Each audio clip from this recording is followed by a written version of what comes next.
राजनीति में दो तरह की बातें करनी पड़ती है। एक तो हमेशा कोई ना कोई ऐसा शिगुफा छोड़ना पड़ता है जिससे उनके कार्यकर्ता जो है बहुत सक्रिय रहे और उनके कार्यकर्ताओं को लगे कि अब कुछ ना कुछ सकारात्मक होने वाला है, सत्ता के हम लोग बहुत करीब आने वाले हैं। शिवसेना और बीजेपी की ताजा बयानबाजी पर यह कहना है गंगाधर ढोबले का, जो वरिष्ठ पत्रकार हैं। नमस्कार, आप सुन रहे हैं दिन भर की बात डेली न्यूज कास्ट। पूरी बात सुनते हैं कुछ देर में, उससे पहले एक नजर इस वक्त की बड़ी खबरों पर। मोदी कैबिनेट के विस्तार से पहले 8 राज्यों को मिले नए राज्यपाल। कुछ का ट्रांसफर तो कुछ की हुई नई नियुक्ति।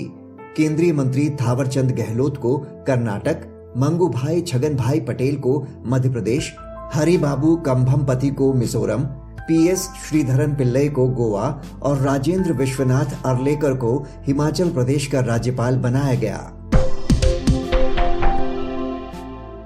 देश भर में पिछले 24 घंटों में कोरोना के 34,703 नए मामले, 553 लोगों की हुई मौत। उधर दिल्ली के मुख्यमंत्री अरविंद केजरीवाल ने लॉन्च की सोशल सिक्योरिटी स्कीम।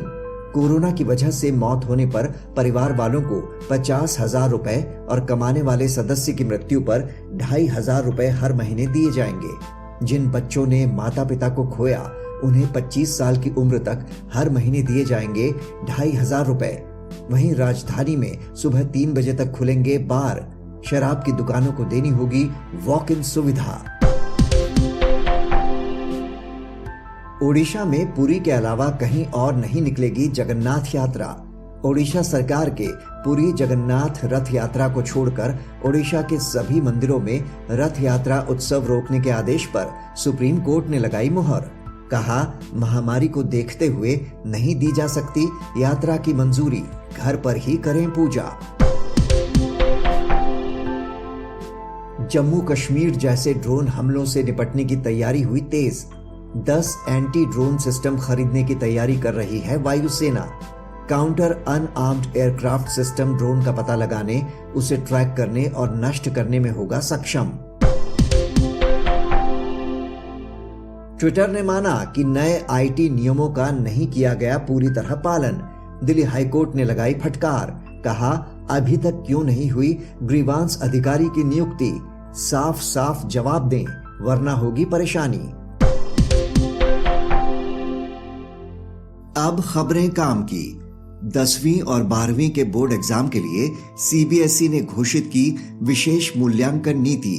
2021-22 बैच के लिए 2 हिस्सों में होंगी परीक्षाएं। पहले नवंबर-दिसंबर में तो दूसरे टर्म के एग्जाम मार्च और अप्रैल में होंगे। प्रत्येक टर्म में होगा 50% सिलेबस।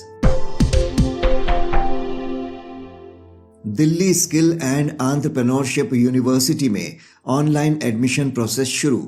दिल्ली के छात्रों के लिए 85% सीटें आरक्षित। 27 जुलाई तक डिप्लोमा और 10 अगस्त तक डिग्री कोर्स के लिए कर सकते हैं अप्लाई। आज का सबसे बड़ा न्यूज पॉइंट है, क्या महाराष्ट्र में फिर एक साथ आने वाले हैं बीजेपी और शिवसेना? पूरी तस्वीर समझने के लिए बात करते हैं वरिष्ठ पत्रकार गंगाधर ढोबले से। महाराष्ट्र में बीजेपी और शिवसेना के नेता जिस तरह के बयान दे रहे हैं, उससे ये अटकलें तेज हो गई हैं कि क्या पुराने साथी एक बार फिर हाथ मिलाने वाले हैं? ये सवाल सीधे जब पूर्व मुख्यमंत्री और बीजेपी नेता देवेंद्र फडणवीस से पूछा गया तो उन्होंने कहा कि हमारे बीच कुछ मुद्दों पर मतभेद हैं, लेकिन शिवसेना हमारी दुश्मन नहीं। इस पर शिवसेना नेता संजय राउत की टिप्पणी और दिलचस्प है। उन्होंने कहा कि हमारे रिश्ते भारत पाकिस्तान की तरह नहीं, बल्कि आमिर खान और किरण राव की तरह हैं। राजनीतिक रास्ते भले ही अलग हैं, लेकिन हमारी दोस्ती अब भी सलामत है। आखिर इन बयानों का क्या मतलब निकाला जाए, यही समझते हैं महाराष्ट्र की राजनीति को करीब से समझने वाले वरिष्ठ पत्रकार गंगाधर ढोबले से। गंगाधर जी, इन नेताओं के इस तरह के बयानों से बीजेपी शिवसेना में फिर से नजदीकियों की अटकलों को बल मिल रहा है। आखिर क्या पक रहा है इनके बीच? क्या वाकई दूरियां मिट रही हैं और ये फिर से हाथ मिला सकते हैं? मेरी राय ऐसी है कि ये सारी फिजूल की बयानबाजी है। उसका कारण ये है कि राजनीति में दो तरह की बातें करनी पड़ती है। एक तो हमेशा कोई ना कोई ऐसा शिगुफा छोड़ना पड़ता है जिससे उनके कार्यकर्ता जो है बहुत सक्रिय रहे और उनके कार्यकर्ताओं को लगे कि अब कुछ ना कुछ सकारात्मक होने वाला है, सत्ता के हम लोग बहुत करीब आने वाले हैं। ये बातें बार बार कार्यकर्ताओं के मन पर मजबूत करनी पड़ती है। कार्यकर्ताओं को इससे अवगत कराना पड़ता है, उनको पता करना पड़ता है कि नहीं, कुछ होने वाला है और अच्छा होने वाला है जिसमें आपका भी लाभ होगा। तो इसलिए राजनीतिक कार्यकर्ताओं को हमेशा सक्रिय रखने के लिए सारे राजनीतिक नेता या राजनीतिक दल इस तरह की बयानबाजी करते रहते हैं। अब प्रश्न दूसरा ये है कि क्या इनकी नजदीकियां जैसी लग रही है वैसा होगा? मेरी राय, व्यक्तिगत राय इस तरह है कि इस तरह की निकट भविष्य में कोई संभावना नहीं है, क्योंकि नजदीकियों से इन दोनों लोगों को कोई भी फिलहाल फायदा होने वाला नहीं है। होगा तो नुकसान ही होगा। जी, ये सही है कि बीजेपी शिवसेना लंबे समय तक साथ रहे हैं, तो सहज रूप से मित्र भी हैं और इनकी आइडियोलॉजी भी सेम है। लेकिन जिस बात पर ये अलग हुए थे, यानी मुख्यमंत्री किसका बनेगा, तो अगर साथ आए तो इस मुद्दे पर तो समझौता होना अब भी मुश्किल ही है। हाँ, बिल्कुल सही है। असल में शिवसेना अटल बिहारी वाजपेयी जी के जमाने में शिवसेना और भाजपा एक हुए थे और हिंदू ये उनका मुख्य मुद्दा था।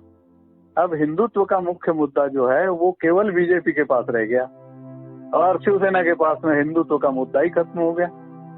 शिवसेना ने पहले मराठी की बात की, जब देखा कि मराठी कहेंगे तो बाकी लोग जो है दक्षिण भारत के आए हुए लोग हैं, गुजरात से आए हुए लोग हैं, उत्तर भारत से लोग आए हुए हैं, वो नाराज होंगे और हमारा वोट कम हो जाएगा। वोट बैंक को सपोर्ट चाहिए, मराठी वोट बैंक को वो सपोर्ट नहीं मिलेगा, इसलिए उन्होंने फिर हिंदुओं की बात की थी। और आज तो बात इस तरह घूम गई, सत्ता किसके हाथ रहे आ गई। तो अब हिंदुत्व के सिद्धांत की बात रही कहाँ?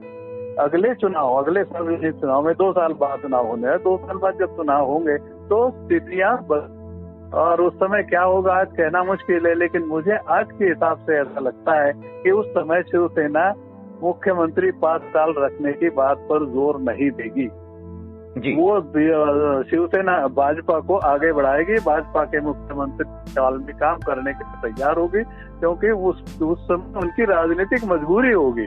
शिवसेना यदि बीजेपी को साथ नहीं लेगी तो शिवसेना कहीं भी नहीं रहेगी और आने वाले उनका भविष्य बहुत अच्छा होगा, ऐसा मुझे नहीं लगता। तो साथ आना सार्वजनिक चुनाव में, विधानसभा चुनाव में, ये उनकी मजबूरी है और मजबूरीवश उनको आना ही है। शिवसेना को भी आना है, भाजपा को भी आना है और उस समय शिवसेना एक कदम निश्चित रूप से पीछे हटेगी। इसी का नाम राजनीति है। और अगर अभी की बात करें तो कुछ हलकों में ऐसी भी चर्चाएं हैं कि शिवसेना साथ आ सकती है अभी भी, लेकिन उसकी शर्त है कि देवेंद्र फडणवीस को केंद्र में भेज दिया जाए और बीजेपी के भले ही 2 डिप्टी सीएम बना दिए जाए। क्या बीजेपी को ये मंजूर होगा अगर ऐसा कुछ है? मुझे लगता है कि ऐसा संभव नहीं है। वो बात इन्होंने, शिवसेना ने इसीलिए उठाई है कि ये बात है। इसका कारण है कि महाराष्ट्र के 2 दिग्गज नेता, सबसे बड़े दिग्गज नेता नितिन गडकरी जी हैं, देवेंद्र फडणवीस जी और गडकरी जी इनमें नहीं बनती क्योंकि राजनीतिक रूप से दोनों के लिए ये बड़ी मुश्किल वाली बात है। नेता कौन?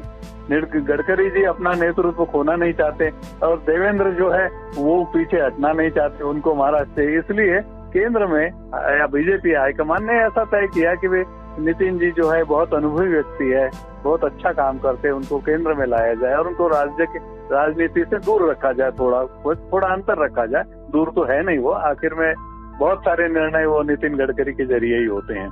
देवेंद्र फडणवीस द्वितीय स्थान पर हो जाते हैं और देवेंद्र फडणवीस को लगता है कि राज्य मेरे पास, मेरे यही बहुत है, और नितिन जी को लगता है कि देवेंद्र के हाथ में राज्य नहीं आना चाहिए, आया तो उनका महत्व कम हो जाएगा। इसलिए बीजेपी में अंदरूनी जो बात चल रही है उसमें भी सब एक दूसरे को काटने पे लगे हुए हैं इसलिए ये जो बात कही जा रही है कि उनको केंद्र में लिया जाए और फिर ऐसा किया जाए, इन बातों में कोई तुक नहीं है, ये बहानेबाजी है केवल, और उससे कुछ निष्कर्ष निकलेगा ऐसा मुझे नहीं लगता। और अगर महाविकास अघाड़ी की बात की जाए तो इसमें जो दल हैं इनमें भी आपसी खींचतान चल रही है। कभी कहते हैं कि ये साथ हमेशा का नहीं, चुनाव अकेले ही लड़ेंगे आगे, और कभी वादा याद दिलाते हैं। तो गठबंधन में अभी क्या स्थिति है? क्या ये पूरे टर्म तक साथ बना रहेगा? क्योंकि गठबंधन के कुछ नेताओं के खिलाफ भ्रष्टाचार के आरोपों से सीएम उद्धव ठाकरे भी सहज महसूस नहीं कर रहे हैं। मुझे लगता है कि ये गठबंधन चलाना तीनों दलों की मजबूरी है। जो महाअघाड़ी बनी हुई है, कांग्रेस ने ये बात अक्सर कही है कि हम अकेले लड़ेंगे, अकेले। उनके अध्यक्ष जो है नाना पटोले जी, उन्होंने कहा कि नहीं हम अकेले चुनाव, लेकिन कांग्रेस के अकेले लड़ने की ताकत है नहीं, और कांग्रेस लगभग हर जगह जो है तीसरे नंबर पर, चौथे नंबर पर चुनाव में रहती है। ऐसे समय में अकेले लड़ने का कोई माने नहीं रखता है। दूसरी बात, महाराष्ट्र की राजनीति को शरद पवार जितने बेहतरीन ढंग से जानते हैं, उतना बेहतरीन ढंग से महाराष्ट्र का कोई भी नेता नहीं जानता। इवन देवेंद्र फडणवीस भी उतने बारीकी से नहीं जानते, और न नितिन गडकरी जी इतने बारीकी से जानते हैं। तो शरद पवार के बिना महाराष्ट्र में कोई गठबंधन, कोई मोर्चेबाजी होना संभव नहीं है। और इस समय शरद पवार के लिए या रासपा के लिए बहुत सारे उसके कारण गिनाए जा सकते हैं, जिसके कारण ये गठबंधन को बनाए रखना जरूरी है। तो शिवसेना की मजबूरी ये है कि उन्होंने मुख्यमंत्री कह के अपने कार्यकर्ताओं को खुश कर दिया कि हाँ शिवसेना का मुख्यमंत्री है। दूसरी एनसीपी की यानी राकापा की मजबूरी है, शरद पवार की मजबूरी है कि उनको रहना है कि बहुत सारे मुकदमेबाजी उनके खिलाफ में बीजेपी ने लगा दी है, तो वो उससे बहुत नाराज है। उनके भतीजे जो अजय पवार, उनकी चीनी मिलों को लेकर या चीनी मिलों की खरीदी बिक्री को लेकर ऐसा कहा जाता है कि अजीत पवार जी के जमाने में 41 चीनी मिलें ऐसी है जो बेभाव बेच दी गई, यानी जो एक चीनी मिल को बनाने में करीब 250-300 करोड़ रुपए लगते हैं, वो चीनी मिलें 20-30 करोड़ रुपए में बेच दी गई, और वो उन लोगों के हाथ में गई जो कांग्रेस से या राकापा से जुड़े हुए लोग थे। तो अब उसके कारण उसकी यदि जांच बैठती है या कुछ होता है, या अनिल देशमुख वाली बात कीजिए, होम मिनिस्टर वाले, उनके खिलाफ तो चल ही रहा है जांच, और अनिल परब जी है एक मंत्री, उनके खिलाफ में जांच आने की संभावना है। ऐसे और 1-2-4 मान मैं उजागर नहीं करना चाहता, ऐसे हैं कि जिनके खिलाफ में बहुत पुख्ता सबूत है, और यदि केंद्र की बीजेपी उनके खिलाफ में कोई कदम उठाती है तो ये सारे मुश्किल में पड़ जाएंगे। इसको रोकने का एकमात्र जरिया ये है कि ये तीनों को एक साथ रहे, तीनों अपनी ताकत बनाए रखे, तो केंद्र से लड़ सकते हैं, बीजेपी लड़ सकते हैं।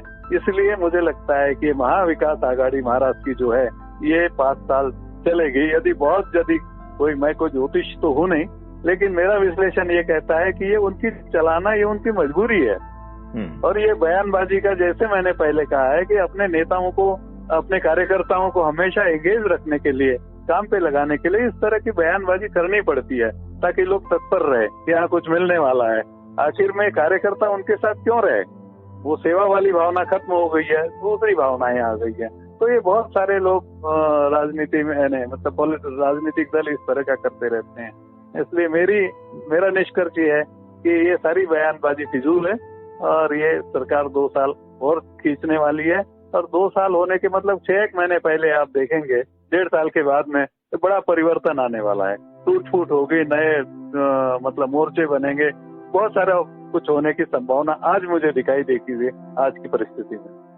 जी, महाराष्ट्र की राजनीति में एक बड़ी उथल पुथल हम आने वाले समय में देख सकते हैं। गंगाधर ढोबले जी, हमसे बात करने के लिए आपका शुक्रिया। इस चर्चा के बाद जानेंगे शेयर बाजार का हाल, लेकिन कहीं जाइएगा नहीं। इसके बाद बुक टॉक में सुनिए चिंताओं से छुटकारा पाने का प्रैक्टिकल और सही तरीका बताती किताब के बारे में। सुनने के लिए नीचे दिए गए लिंक पर क्लिक करें। अब जानिए शेयर बाजार का हाल। सेंसेक्स 53,000 के पार 152 अंक चढ़ा, वहीं 54 अंकों की बढ़त के साथ 15,888 पर कारोबार कर रहा निफ्टी। अब इतिहास में आज के दिन के बारे में। 1901 में श्यामा प्रसाद मुखर्जी का जन्म, 1935 में तिब्बती समुदाय के 14वें और वर्तमान गुरु दलाई लामा का जन्म। 1944 में नेताजी सुभाष चंद्र बोस ने महात्मा गांधी को पहली बार राष्ट्रपिता के संबोधन से पुकारा। 2002 में भारतीय उद्योगपति धीरूभाई अंबानी का निधन। बात करते हैं मौसम की।